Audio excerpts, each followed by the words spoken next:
اور وہ اپنے رب کے حضور اس بات کی دعا ہمیشہ کرتے رہتے ہیں کہ ربنا لا تزغ قلوبنا بعد اذ ہدیتنا وہب لنا من لدنک رحمہ، اے ہمارے رب ہمیں ہدایت دینے کے بعد ہمارے دلوں کو ٹیڑھا نہ کرنا، اور ہمیں اپنے پاس سے رحمت عطا فرما، انک انت الوہاب، بے شک تو بہت عطا فرمانے والا ہے۔ ربنا انک جامع الناس لیوم لا ریب فیہ، اے ہمارے رب بے شک تو لوگوں کو اس دن جمع فرمانے والا ہے جس کے وقوع میں کوئی شک نہیں، جس کے واقع ہونے میں کوئی شک نہیں۔ ان اللہ لا یخلف المیعاد، بے شک اللہ اپنے وعدے کے خلاف نہیں کرتا۔ گزشتہ جمعہ آیات محکمات کے ساتھ ساتھ ان دعاؤں کے ضمن میں گزرا کہ دعا کے آداب کیا ہے، صالحین اللہ رب العالمین جل وعلا کی بارگاہ میں جو دعا کرتے ہیں اس کا انداز کیا ہے، اور یہ دعا اللہ رب العالمین کی جناب سے ان نیک لوگوں کے دلوں میں اتاری گئی تھی، اور یہ پسندیدہ دعا اور دعاؤں کا مغز ہے کہ ہمارے رب ہمیں ہدایت دینے کے بعد ہمارے دلوں کو ٹیڑھا نہ کرنا، یہ ہمارا علم ہمارے لیے فخر اور غرور کا باعث نہ بن جائے، اور یہ ہمارے لیے علم نقصان نہ لائے، نفع لے کر آئے۔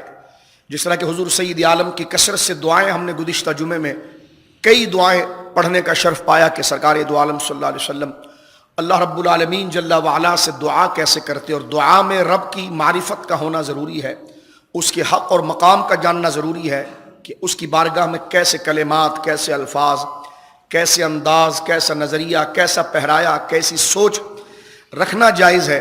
وہ جب پتہ چلے گا کہ جب اس کے حقوق ہمیں پتہ چلیں کہ رب کریم کن باتوں کا حقدار ہے اور کن باتوں سے رب کریم کی ذات کو پاک اور رب کریم کی ذات کو اس سے منزہ اور الگ سمجھنا لازم ہے۔ یہ عقیدہ توحید جس پر ہم نے گزشتہ جمعۃ المبارکہ کے اندر دعا کے انداز، کیا کلمات ہوتے ہیں، دعا کس طرح کی جاتی ہے، اور علم کے نقصان سے بچانے کے لیے کیا دعائیں ہیں۔ جناب رسول اللہ صلی اللہ علیہ وسلم کا یہ قول جامع ترمذی شریف سے ذکر کیا گیا تھا کہ ہماری ماں سیدہ ام سلمہ رضی اللہ تعالیٰ عنہ کہتی تھی، یا رسول اللہ صلی اللہ علیہ وسلم آپ کثرت سے یہ دعا کرتے ہیں، یا مقلب القلوب ثبت قلوبنا علی دینک، اے دلوں کو پلٹ دینے والے میرے دل کو ہمیشہ اپنی جانب پلٹے رکھنا۔ تو آپ یہ بار بار دل کی درستگی کی دعا کیوں کرتے ہیں؟ تو جناب رسول کریم صلی اللہ علیہ وسلم نے شاہ فرمایا ہماری ماں ام المومنین سیدہ ام سلمہ سے کہ لوگوں کے دل اللہ کی دو انگلیوں کے درمیان ہیں، اللہ اکبر، وہ جب چاہے اس کسی بھی جانب ان کو موڑ دے اور پھیر دے۔ اور ایک حدیث پاک کے اندر یہ ہے کہ انسان کا دل ایک کھلے میدان میں ایک پر کی مانند ہے، ایک خشک پتے کی مانند ہے کہ ہوائیں جس طرح پتے کو جس طرف اٹھا کر پھینک دیتی ہے، گھما دیتی ہیں، اس طرح انسان کا دل اس کی خواہشات بد کے دل گھوم رہا ہوتا ہے، بری خواہشات اس کے ارادے کو تبدیل کر دیتی ہے، 5 منٹ کے لیے وہ نیک ہوتا ہے، اس کے بعد شریر ہو جاتا ہے۔ تو وہ خواہشات اس کی تبدیل مثل جس طرح پتے کو اور پر کو ہوا ادھر سے ادھر پلٹتی رہتی ہے، الٹ پلٹ کرتی ہے، الٹ پلٹ کرتی ہے، اسی طرح انسانی خواہشات اور اس کی بری صحبت اور برے دوستوں کی وجہ سے اس کی فکر، اس کے خیالات، اس کے دل کے ارادوں کو نیکیوں سے بدی کی طرف موڑتے ہیں، اور اچھے دوستوں کی صحبت اور اچھے ماحول کی برکت سے اگر دل برائی کی طرف مائل ہو تو پھر وہ نیک جذبات اور نیک خیالات اور نیک باتیں اسے خیر کی طرف لے کر آتی ہیں۔ تو ہمیشہ یعنی آخری وقت تک بندہ ایمان پر ثابت قدم رہے، اس کی دعا اللہ سے کرنی چاہیے۔ جناب رسول اللہ نے فرمایا کہ ایک بندہ صلی اللہ علیہ وسلم پوری زندگی جنتیوں والے کام کرتا ہے الیاذ باللہ، اور مرنے سے پہلے وہ جہنمی ہو جاتا ہے الیاذ باللہ، جہنمیوں جیسے کام کرنے لگ جاتا ہے۔ اور ایک شخص وہ ہے جو پوری زندگی بدکاری اور جہنمیوں کے راستے پر چلتا ہے، اور ایک وقت ایسا آتا ہے کہ آخری وقت میں وہ جنتیوں والا ہو جاتا ہے۔ تو یہ اللہ رب العالمین کے فیصلہ ازلی میں ہے، اور بندہ اس سے جو گمان کرتا ہے وہ اسے عطا کرتا ہے۔ تو رب کریم سے اعظم الحاجات جو ہے، بڑی بڑی حاجات کو جو طلب کرنا ہے، اس میں سب سے اہم ترین دعا ہے دلوں کی درستگی کا، کہ ہمارے دل ایمان پر اور اس کی رضا پر آخری سانس تک ثابت قدم رہے۔ جناب رسول اللہ صلی اللہ علیہ وسلم کی دعاؤں کا ہم نے ذکر کیا تھا۔ حضرت انس بن مالک رضی اللہ تعالیٰ عنہ کے پاس ایک شخص آیا، اس نے کہا میرے لیے دعا کریں۔ آپ نے دعا کی ربنا آتنا فی الدنیا حسنہ وفی الآخرۃ حسنہ وقنا عذاب النار، اے اللہ ہمیں دنیا کی ساری بھلائیاں عطا فرما اور آخرت کی ساری بھلائیاں عطا فرما۔ اس نے پھر آپ سے کہا میرے لیے اور دعا کر دیں۔ آپ نے دوبارہ یہی کلمات دہرائے، ربنا آتنا فی الدنیا حسنہ الی آخرہ۔ اس نے پھر کہا میرے لیے اور دعا کر دیں۔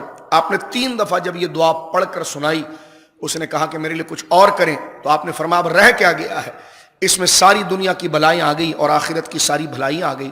سرکار علیہ الصلوۃ والسلام کی محبوب ترین دعاؤں میں ربنا آتنا فی الدنیا حسنہ وفی الآخرۃ حسنہ، یعنی یہ وہ دعا ہے کہ جس کی کلمات اور الفاظ انتہائی مختصر ہیں، لیکن اس کے معنی اور مفاہیم اور مقاصد اور منافع اتنے زیادہ ہیں کہ الفاظ اور پہرائے اور قلم و کرتاز اس کا احاطہ نہیں کر سکتے۔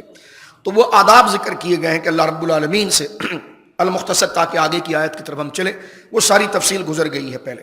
حضور سید عالم نے کیسی دعائیں مانگی ہیں، حضور کیسی دعائیں کرتے تھے کہ اللہم انا نعوذ بک من علم لا ينفع، یا اللہ مجھے ایسا علم نہ دینا کہ جس میں نفع ہی نہ ہو، ومن قلب لا يخشع، مجھے ایسا دل نہ دینا کہ جس میں تیرا ڈر نہ ہو، ومن نفس لا يشبع، اور مجھے ایسی خواہشات نہ دینا کہ جو کبھی بھرتی نہ ہو، ومن دعوت لا يستجاب لها، اور مجھے ایسی دعائیں نہ دینا اور ایسا مزاج نہ دینا کہ جو میں تیری بارگاہ میں پڑھوں یا بولوں اور وہ قبول ہی نہ ہو۔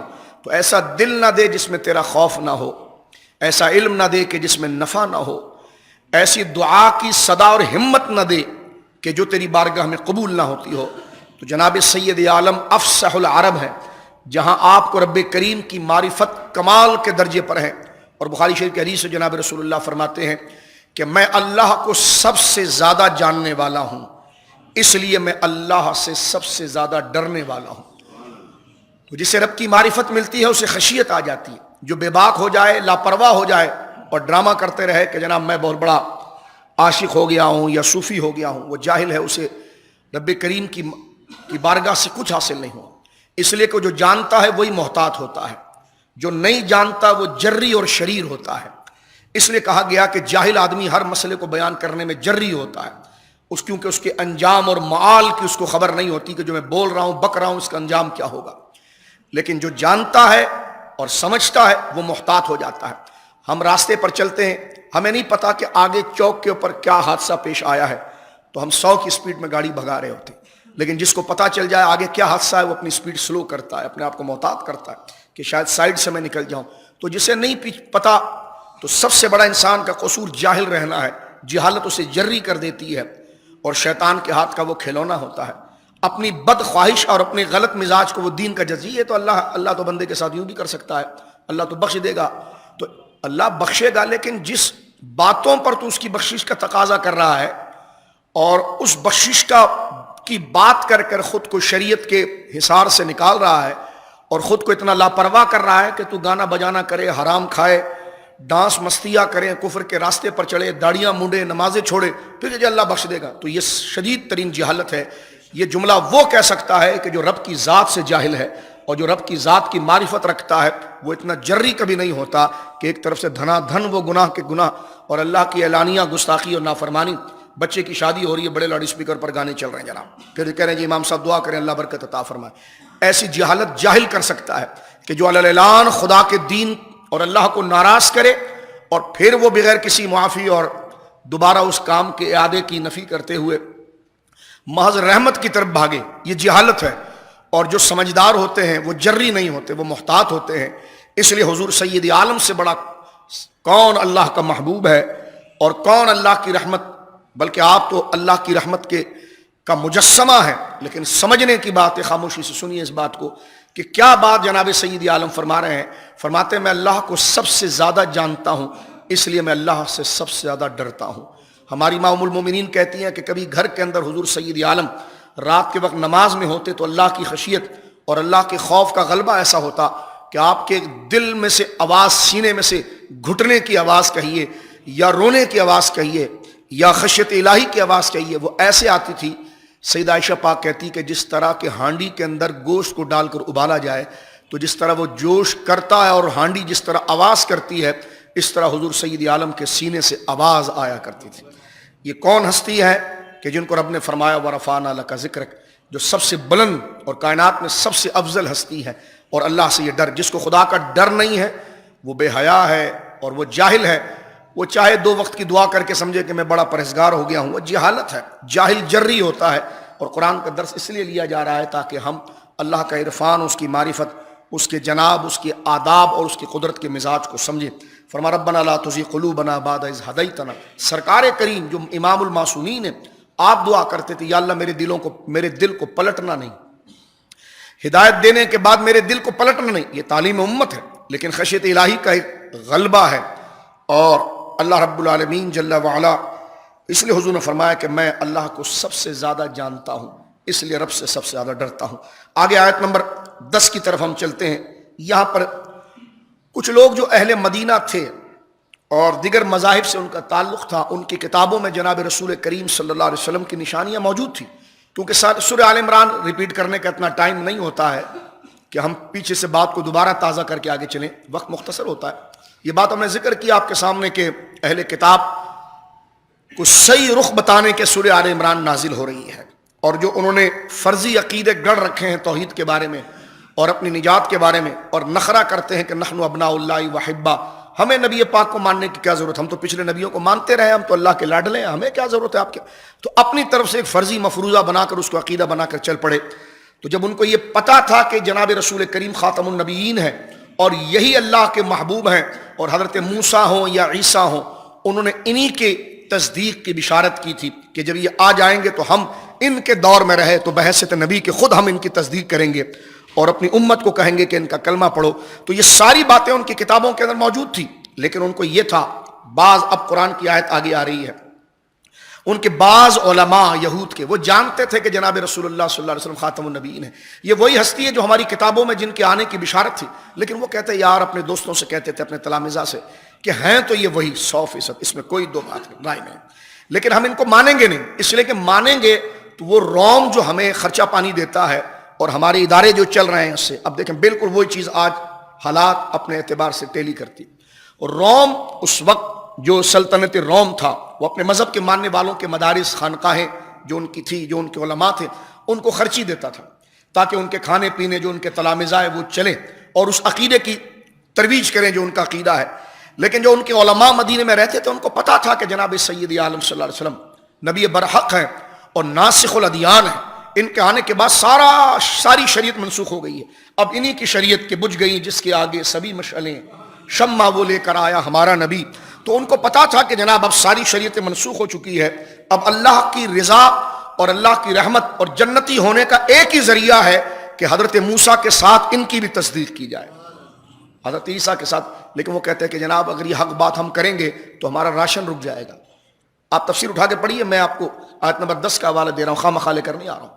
ہمارے ادارے کو جو ایڈ ملتی ہے، جو گرانٹ ملتی ہے، جو مدد ملتی ہے، وہ تو روم سے ملتی ہے، وہ تو اس عقیدے کی ملتی ہے۔ اگر ہم صحیح بات کر دیں گے تو جناب ہماری چودراہاٹ جو ہمیں گھومنے پھرنے کے لیے سواریاں ملی ہوئی ہیں، جو اچھے مکانات ملے ہیں، وہ ہیں جو کر و فر کے ساتھ لباس ملے، شاہانہ لباس ملے، وہ تو اسی دھوکے کو عام کرنے کے لیے ملے۔ اگر سچ بات کریں گے تو مسلح بھی جائے گا، ممبر بھی جائے گا، کمیٹی بھی نکال دے گی، مسجد بھی بھگا دے گی، مدرسہ بھی ختم ہو جائے گا، جو آج علماء حق کے اوپر سب سے بڑا خطرہ ہے کہ جناب یہ تو سب ختم ہو جائے گا۔ یعنی آپ دیکھیں ہمارے وہاں مزاج یہ ہے کہ باپ کے بے ادب کو ہم برا سمجھتے ہیں، صحابہ کے بے ادب کی بات کی جائے تو کہتے ہیں فرقہ واریت، یہ ہماری بچکانہ پن دیکھیں۔ کوئی کہے یہ ابا کا بے ادب ہی ہے تو لوگ کہتے ہیں بہت برا آدمی ہے، آپ تقریر کریں کہ جو ابا کے بے ادب ہیں ان کے خلاف بولیں آپ، اور جو ماں باپ کا بے ادب ہو اس کے خلاف اگر بولا جائے لوگ کہتے ہیں کتنے پیاری اور اچھی بات کرتے ہیں۔ اور جو باپوں سے اوپر رتبہ جن کا ہے سرکار دو عالم صلی اللہ علیہ وسلم اور صحابہ کا، ان کے بے ادبوں کی بات کرے تو کہتے ہیں ممبر اس لیے تو نہیں بنا تھا۔ تو یہ جہالت، وہی دیکھیے قرآن کی آیت، اس لیے کہ قرآن ایک وقت کا نہیں ہے، قرآن ہر وقت کا ہے۔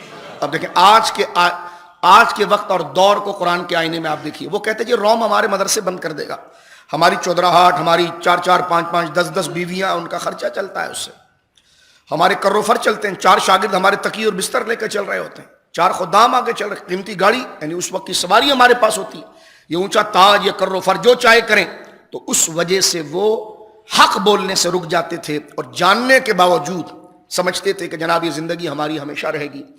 لیکن واقعی میں یہ بات حق تھی کہ وہ خوراک کبھی نہیں لینی چاہیے جس سے پرواز میں فرق آتا ہو، وہ خوراک کبھی نہیں لینا چاہیے، اس سے بہتر بھوکا رہنا ہے، اس لیے کہ اصل زندگی قبر اور آخرت کی ہے۔ وہ جانتے وہ اس چیز کا انکار کر دیتے تھے اور کہتے تھے کہ نہیں ہم جانتے سب کچھ ہے لیکن بولیں گے نہیں ورنہ ہمارا، کیونکہ وہ دل سے نہیں سوچتے تھے، پیٹ سے سوچتے تھے.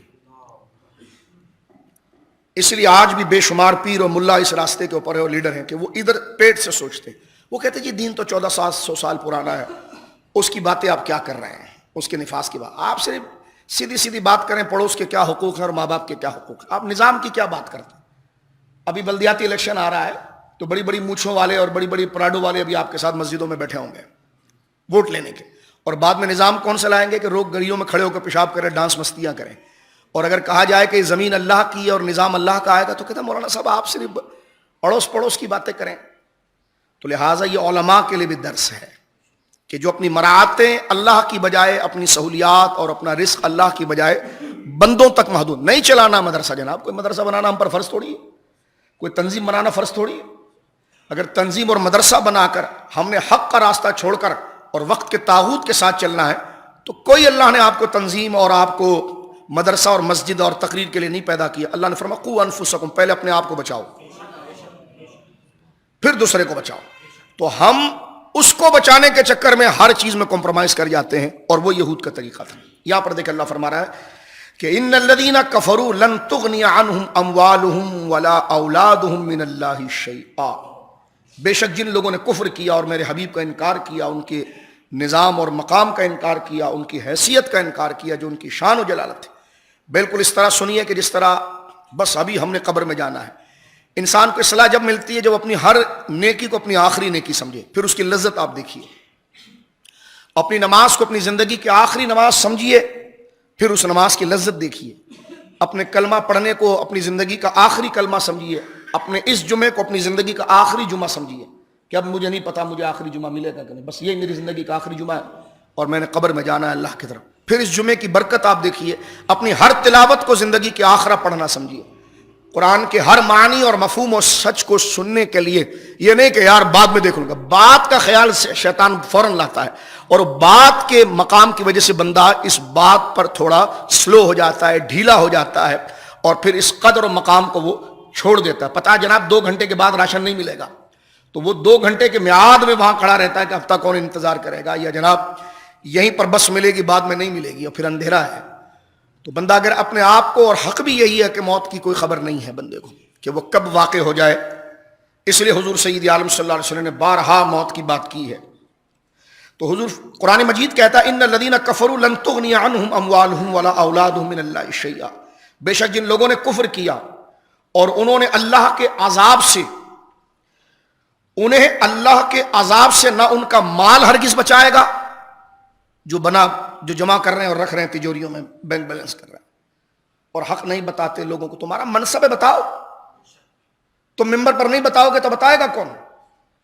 تم کنبے کے بڑے ہو، گھر کے تم بڑے ہو. کلکم راع کلکم مسئول عن رعیتہ. سرکار نے فرمایا تم میں ہر شخص اپنے ماتحت سے اونچا ہوتا ہے اور صرف تمہاری نیکی کے بارے میں نہیں، اس کے بارے میں تم سے پوچھا جائے گا. تو تم بتاتے کیوں نہیں ہو؟ بتاؤ اپنے بچوں کو حق، بتاؤ اپنی بیوی کو حق.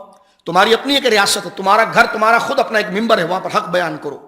اور فرمایا کہ دیکھو کہ تمہارا، اور جنہوں نے کفر کیا، حق کا انکار کیا، توحید کا انکار کیا، نبی پاک کی رسالت کا انکار کیا، اور وہ یہ سمجھتے تھے کہ جناب ہمارا مال یا ہماری اولاد، کیونکہ وہ اپنی اولادوں پر بڑا بھروسہ رکھتے تھے کہ لشکر آئے گا تو یہ میرے 12 بیٹے ہیں اور میں نے اتنا مال جمع کیا ہوا، یہ سب ہو جائے گا. اللہ فرماتا ہے لن تغنی عنہم اموالہم. بالکل حقیقت سنیے، یہ قصہ نہیں ان کے لیے نہیں، یہ سب ہم پر اپلائی ہو رہا ہے. لن تغنی عنہم اموالہم، ہرگز تمہارا مال، ان کا مال ان کو اللہ کے عذاب سے نہیں بچا پائے گا. ولا اولادہم، نہ ان کی اولاد بچا پائے گی.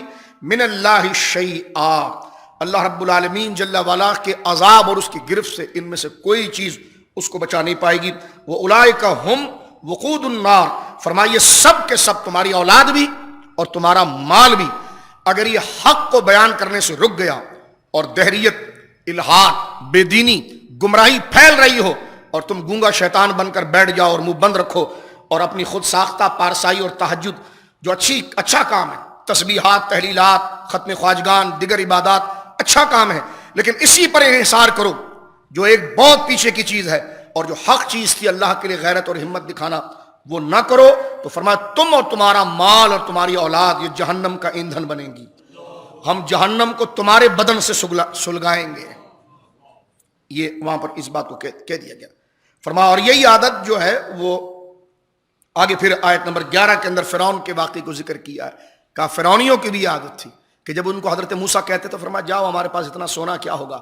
آج دیکھیے فیس بک پر دیکھیے, یوٹیوب پر دیکھیے, چینلز پر دیکھیے کہ جناب احرام مصر کی کہانیاں بتائی جاتی ہیں. کتنے ذہین لوگ, کتنے بڑے لوگ, ایک ایک کو وہ کس طرح ان کی لاشوں کو محفوظ کرتے تھے اور کس خوش فہمی میں تھے کہ اتنے دراز قد والے ہیں, کس طرح ہمارے سے بات ختم ہوگی. آج ہمارا 80 گز کا گھر ہوتا ہے اور ہم سمجھتے ہیں ہم بادشاہ ہیں. آپ دیکھیے آج تھوڑی سی ٹیکنالوجی آ گئی تو گورے کے پیچھے بھاگ رہے ہیں مول رال ٹپکا کر. احرام مصر کی تعمیر کو بندہ دیکھ کر آج گورے حیران ہیں, بڑے بڑے سائنسدان اور ماہران جناب جو ہے کہ وہ ارضیات اور جو اس علم کے عمرانیات کے ماہر وہ حیران ہیں کہ کس ترتیب سے آج سے کئی ہزار سال پہلے یہ بنایا گیا. کتنے ذہین لوگ تھے, کس طرح اس کو بنایا, کس طرح اس کے اندر عمارتیں بنائیں, باہر سے کیا ہے اندر سے کیا ہے. اور ایک دوسرے کے اعتبار سے اگر دیکھا جائے تو فن تعمیر آج نہیں, آج کا دور ترقی کچھ نہیں کر پایا. چاہے آپ 150 منزلہ بلڈنگ بنا لیں, ترقی والا دور وہ تھا, لیکن آج وہ قومیں بالکل بھلا دی گئی, کھنڈرات میں تبدیل ہو گئی. ان کے لاشیں اور ان کے بدنوں کا حال کیا ہے آج لوگ عبرت کے لیے, لیکن لوگ آج دیکھنے جاتے ہیں. وہ عبرت کا مقام ہے کہ جو اتنے کر و فر اور ذہین لوگ تھے ان کے ساتھ کیا ہوا. تو یہاں پر فرعون کی آیت نمبر 11 میں پھر دیکھیے, کیونکہ فرعونی قوم بڑی ذہین تھی, قرآن نے بار بار ان کی مثال دے کر ہماری عقلوں کو ٹھکانے پر لگایا ہے کہ تمہیں تو اس کا شیر بھی نہیں آتا اور تم اتنے مست ہو جاتے ہو تھوڑے سے پیسے کے اوپر, تھوڑی سی عقل کے اوپر, اور حق کے خلاف کھڑے ہو جاتے ہو. دین کا مسئلہ ہو جائے تو ہر بندہ پینٹ پہن کے کھڑا ہو جائے. نہیں مولانا مسئلہ ایسا نہیں, ایسا ہے 2-4 پیسے ہو جائے, جعلی پلاٹ ہمارے مسجد میں ادھر ادھر بیچتے رہے, 2-4 پیسے آ گئے, اب مالدار ہو گئے تو مسجد مشہور ہے. شاہ صاحب ایسی تقریر نہیں ایسی ہوگی. میں نے کہا پیسے نہیں تو یہاں تہجد میں بھی 1000 دفعہ لا الہ الا انت سبحانک پڑھتا تھا. اور سود کے پیسے ہاتھ میں آ گئے, امیر کبیر ہو گیا تو اب مشورے دے رہے مسجد میں. نہیں, اب تقریر جمعے میں یوں ہونی چاہیے. تو میں نے کہا جو قرآن میں وہی تقریر ہوگی اور فیصلے قبر کے اندر ہوں گے کہ تم اپنے بدن کا حساب دینا, ہم اپنے بدن کا حساب دیں گے. تو اتنا بندے کو بے شرم اور بے حیا نہیں ہونا چاہیے کہ جو حق کی بات ہے اس کے مقابلے پر وہ آئے اور سمجھنے کی کوشش کرے. تو نے خود غلط آدمی کا ساتھ دیا ہے. وہ جو باتیں کر رہا ہے وہ دین کے خلاف باتیں کر رہا ہے, شریعت کے خلاف باتیں کر رہا ہے. ہمیں نہیں پتا بعد میں انجام کیا ہوگا, اچھا ہوگا یا بد ہوگا, لیکن جو کرنٹ ہے ہم نیکی کی دعوت بھی دیں گے اور برائی کی مذمت بھی کریں گے. اب یہ دیکھیں فرعون کی بات کی گئی کہ جناب فرعونیوں میں بھی یہی تھا کہ وہ اپنے معاملات کے اندر بہت زیادہ اپنی اولاد پر بہت زیادہ وہ خود سر تھے اور وہ اپنی اولادوں پر بہت زیادہ فخر کرتے تھے اور کہتے تھے کہ جناب جو ہے کہ ہماری اولاد ہمیں بچائے گی اور ہمارا مال ہمیں بچائے گا. موسیٰ تو تنہا ہے, موسیٰ کیا کر سکتا ہے علیہ السلام. لیکن دیکھیے یہ تاریخ نے ثابت کیا, یہ قرآن اللہ کی وہ سچی کتاب ہے. آج آپ پہنچے ہیں نا احرام مصر میں, کتنا ٹائم ہوا آپ کو پہنچے ہوئے احرام مصر میں؟ یہ گورے اور دہرے جس کے پیچھے ہمارے لوگ رال ٹپکا کے کہتے ہیں تحقیق ان کے پاس ہے. آج پہنچے نا, 100 سال 150 سال ہوا. قرآن نے جب بات کی ہے یہ 1500 سال پہلے, اور قرآن کے اترنے سے یہ بات 4000 سال پہلے ہو چکی تھی. اور جو قرآن نے کی ہے آج وہ بات ایک با ایک صحیح ہوئی کہ مصر تھا, فرعون تھا, اس کی لاش سلامت ہے, اس کو ہم نے عبرت بنایا تھا, سمندر میں غرق کیا تھا. آج سائنس تحقیق کرتی ہے کہ اس میں نمک کے آثار ہے, سمندری پانی کے آثار ہے, یہی وہ فرعون ہے, یہ لاش 4000. تو یہ اللہ کا سچا کلام مجھے اور آپ کو یقین کیوں نہیں آتا کہ یہ اللہ کا کلام سچا ہے؟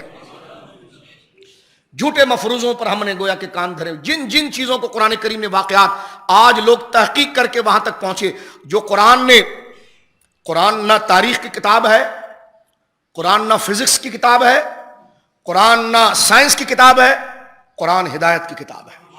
جس سے انسان کو ہدایت ملے گی قرآن ان چیزوں پر خطاب کرے گا. زمین پر جتنی قومیں بسی ہوئی تھی, جناب سید عالم نے جا کر وہاں کا سروے نہیں کیا. حضور زندگی میں کبھی مصر نہیں گئے, کوئی سروے حضور نے نہیں کیا, لیکن آپ کے گھر بیٹھے رب نے سب بتایا. اور اس ہستی کو بتایا کہ جنہوں نے کبھی کسی علاقے کے لیے اس بات کی تحقیق کے لیے رخت سفر نہیں باندھا. اور یہ اس وقت اتر رہا تھا کہ جس وقت لوگوں کے وہم و گمان میں باتیں نہیں تھی کہ کیا ہے. اور جب یہ کلام اتر رہا تھا اس سے پہلے ہزاروں سال پہلے یہ واقع ہو گئے تھے. آج دیکھیں 1500 سال کے بعد انسان تحقیق کرتا ہے تو ادھر ہی پہنچتا ہے جو قرآن نے کہا تھا. بات کو ختم کرتے ہیں اس چیز کو. مال بندے کو متکبر کرتا ہے, اولاد کی کثرت بندے کو متکبر کرتے. سیانے وہ ہے جو انجام کو جانتے ہیں اور کہتے ہیں کہ یہ بھی فنا ہونا ہے اور ہم نے بھی فنا ہونا ہے. اور جتنا مال میں اور دنیا میں شغف ملے گا, سیانے سمجھدار اللہ والے وہ ہوتے ہیں اور مسکرا کر کہتے ہیں کہ آزمائش شروع ہو گئی ہے, لگتا ہے رجسٹر میں نام آ گیا ہے اس لیے اب آزمائش شروع ہے, دنیا سمیٹ کر میرے ہاتھوں میں آ رہی ہے. پہلے مانگتا تھا تو 5 پیسے نہیں ملتے تھے, اب مٹی پکڑتا ہوں تو سونا ہو جاتا ہے. یہ بہت بڑی آزمائش ہے. اب اتنی جو دنیا میرے لیے کھل گئی ہے تو یہ آزمائش ہے. اب اس میں ایک ایک چیز کے بارے میں پوچھا جائے تو سیانے سمجھدار آزمائش, اور حق بھی یہی ہے قرآن نے کہا, وہ آزمائش کے طور پر لیتے ہیں اور اس کو اتنا ہی یوز کرتے ہیں توازن کے ساتھ, جو اس کا حق ہے اس تک پہنچاتے ہیں اس میں سے, کیونکہ وہ ہمیں اپنے آپ کو امین سمجھتے ہیں. جن کا حق ہے وہ ان تک پہنچا دیتے ہیں, چلو یہ امانت میرے پاس آ گئی ہے, میرے اڑوس پڑوس رشتے دار ان تک وہ امانت وہ پہنچاتے ہیں. اب اس کو طاقت مل گئی ہے مال کے ذریعے, اولاد کے ذریعے, تو یہ طاقت بھی رب کی امانت ہے. یہ نہیں کہ جس کے بڑ جس کے بارے میں بول دیا, وہ امانت پھر وہ طاقت دین کے لیے لگاتے ہیں, حق کے لیے لگاتے ہیں اور باطل کے مقابلے کے لیے لگاتے ہیں. ہمارا مزاج کیا ہے, کوئی بہت بڑا آدمی آ جائے تو ہم کہتے ہیں جی سیٹھ صاحب, غریب آ جائے تو اس کے آگے گریبان کو چلو نکلو باہر یہاں سے. یہ ہماری جہالت کی انتہا ہے. اور اللہ نے سورہ احزاب میں فرمایا مومن کون ہے, مومن وہ ہے جو عاجز اور مظلوم کے آگے کندھے جھکاتے ہیں اور جابر کی آنکھوں اور ظالم کی آنکھوں میں آنکھیں ملاتے ہیں. اسی لیے علماء کو بھی یہ درس ہے کہ کسی فرعون کے آگے نظریں نہ جھکائے, اس سے علم گرے گا, اس سے مقام گرے گا. عاجزی سیکھنی ہے تو پھر امام علی مقام سے سیکھیں, امام حسین سے, کہ سر داد نہ داد دست در دست یزید, یزیدیوں کے آگے سر نہیں رکھا جاتا, ان کی آنکھوں میں آنکھیں ملائی جاتی ہیں. دین کا وقار کرتا ہے. کہتے ہیں آپ مولانا صاحب ہیں, آپ اتنی سخت بات کرتے ہیں. تو ہم نے کہا وہ سخت بات ہم کوئی دنیا کے لیے کر رہے ہیں, اللہ کے حق کے لیے کر رہے ہیں. اللہ کہہ رہا ہے تمہیں جہنم کا ایندھن بناؤں گا, اس سے بڑی کوئی سخت بات. اور تم جس کو ریپریزنٹ کرتے ہو تو تمہاری محبت اور مزاج اس کے لیے ہونا چاہیے. یہ بات جب تک نہیں ہوئی کبھی ہم نے سختی کی, کہہ لگے نہیں کی. تو میں نے کہا جب بات دین کی آئی تب سختی کریں گے, اس لیے کہ محبت بھی اللہ کے لیے اور دشمنی بھی اللہ کے لیے. ہم سختی نہ کریں تو پھر نسب کا عالی ہونا اور علم کا عالی ہونا یہ کس کام کا ہے. تو لہٰذا ہمیں کسی مخالفت میں نہ ہم ایک دوسرے کو کوئی مخالفت میں کسی کو طنز کر رہے ہیں اور نہ معاذ اللہ کسی کی دل آزاری کر رہے ہیں. ایک اللہ کا بندہ بننے کی کوشش کر رہے ہیں کہ جس کے اوپر ہمہ وقت اللہ کے قانون ہی کا غلبہ ہونا چاہیے, نہ اولاد نہ کر و فرق. اس حدیث کو سن لیجئے, ساری چیز واضح ہو جائے گی. اور میں آپ سے نہیں تقریر کر رہا, اپنے آپ سے کر رہا ہوں, کیونکہ جتنا آپ کو یہ ہدایت لازم ہے اتنا میرے لیے بھی ہدایت لازم ہے. اب آپ دیکھیں مسلم شریف میں یہ حدیث سے کیا کہنا چاہ رہا ہے قرآن, ایک حدیث میں ساری بات واضح ہو جاتی. اولاد کیا اچھی چیز نہیں ہے؟ جی بالکل ہے. مال اچھی چیز نہیں ہے؟ بالکل ہے. کب انکار کیا؟ لیکن یہ وبال جان کب بنتی ہے؟ حضرت عبداللہ ابن مسعود رضی اللہ تعالیٰ بیان کرتے ہیں کہ نبی کریم علیہ الصلوۃ والسلام نے فرمایا جس شخص کے دل میں ایک ذرہ برابر بھی تکبر ہوگا وہ جنت میں نہیں جائے گا. ایک شخص نے کہا ایک آدمی یہ پسند کرتا ہے کہ اس کا لباس حسین ہو اور اس کی جوتی حسین ہو, اس کی سواری حسین ہو. تو آپ نے فرمایا اللہ تعالیٰ خود حسین ہے اور وہ حسن کو پسند کرتا ہے. سوال ہوا پھر تکبر کیا ہے؟ ہم تو سمجھ رہے تھے کہ اچھا کپڑا پہننا, اچھی سواری, اچھا مکان, یہ تکبر ہے. آخری جملے میں ساری کائنات جمع ہو گئی ہے اور اسی پر ہم اپنا گفتگو کو ختم کریں گے. بڑی توجہ کے ساتھ اپنے آپ کو اللہ کی عدالت میں پیش کر کے, تبدیلی من گھڑت نہیں, اللہ کی تبدیلی, اللہ کے حضور خود کو بدلنا اور اللہ کا بندہ بننا, جو شیطانیت کے راستے سے بچ کر. اب اس آخری جملے کو سنیے اور بات ختم ہوتی ہے. کتنا قانونی, کتنا اہم, میری اور آپ کی زندگی کو سمیٹ کر ایک بات میں جمع کر دیا ہے. فرمایا تکبر کس کو کہتے ہیں؟ فرمایا حق کا انکار. بس آپ سمجھ لیجیے, حق کا انکار, صحیح بات کا انکار, یہ تکبر ہے. بڑی گاڑی سے اترنا تکبر نہیں ہے, بڑی گاڑی میں سواری کرنا تکبر نہیں ہے, بڑے مکان میں رہنا تکبر نہیں ہے. تو اللہ کی نعمت ہے, اس کا تو اظہار کریں گے آپ اگر اللہ نے دیا. اچھے لباس پہننا, آپ کے ساتھ خدام آپ کا کام ہے اور آپ کے ساتھ کئی خدام, کارکن اور نوکر اور آپ کے ساتھ لوگ ہیں, یہ کوئی تکبر نہیں ہے. ان کا رزق اللہ نے آپ کے ساتھ باندھا ہوا ہے اور آپ امین ہیں, آپ ان تک پہنچائیں. یہ جملہ سن لیجیے اور اپنی زندگی سے اس بات کو میں نے اور آپ نے نکالنا ہے. پھر تکبر کیا ہے؟ فرمایا دو چیزیں ہیں، تکبر کے دو پہلو ہیں، اس سکے کے دو رخ ہیں. ایک ہے حق کا انکار. جب کچھ جیب میں نہیں تھا تو کہتا آپ بالکل ٹھیک کہتے تھے، واہ واہ کتنی پیاری بات کہہ رہے ہیں. جب جیب میں سب کچھ آ گیا، کر و فر آ گیا، یہ کیسی باتیں کر رہے ہیں آپ کو پتا نہیں ہے میں کمیٹی میں آ گیا ہوں، آپ کو پتا نہیں ہے اس علاقے کا میں بڑا ہو گیا ہوں. تو حق کا انکار، یہ ہے تکبر. یہ نہیں دیکھ رہا کہ بات ٹھیک ہو رہی ہے غلط ہو رہی ہے. اگر غلط ہو رہی ہے تو بالکل انکار کیا جائے، اور بات اگر ٹھیک ہو رہی ہے تو پھر اپنے گھر میں رکھ. اپنا امیر ہونا، غریب ہونا، مال ہونا ادھر رکھ. یہ گھر اللہ کا ہے، اس میں کسی کی باپ کی دادا گیری نہیں چلتی ہے، اس میں اللہ کا دین ہوتا ہے. تو لہٰذا یہ دیکھیے، یہ میں اور آپ اس میں پیش ہیں کہ تکبر حق کا انکار ہے. اللہ اکبر، کتنی بڑی بات. پتہ ہے صحیح مسئلہ بیان کر رہا ہے، لیکن میں جن کے ساتھ جڑا ہوا ہوں ان کے ساتھ میری مالی مراعات ہے یا کچھ ہے تو ان کو روکتے ہیں. نہیں. ہمارے پاس کچھ لوگ آئے کہنے لگے جی ہم یہاں پر جلسہ کرنا چاہتے ہیں. ہم نے کہا آپ پر ایک بات ہے کہ سیدنا امیر معاویہ کی توہین کے حوالے سے. کہتے آپ مسجد آپ کی ہے؟ میں نے کہا مسجد اللہ کی ہے. مسجد کب ہماری؟ مسجد اللہ کی ہے، اور اللہ والے یہاں پر جو بھی آئے درس دیں. آپ نے یہاں پر آ کر صرف ایک دفعہ تمام صحابہ کی عزت اور معاویہ کی عزت بیان کرنی ہوگی. ہم بھی بیٹھیں گے دس بوسی کریں گے، جاؤ سے ہم کسی اور مسجد میں چلے جائیں گے.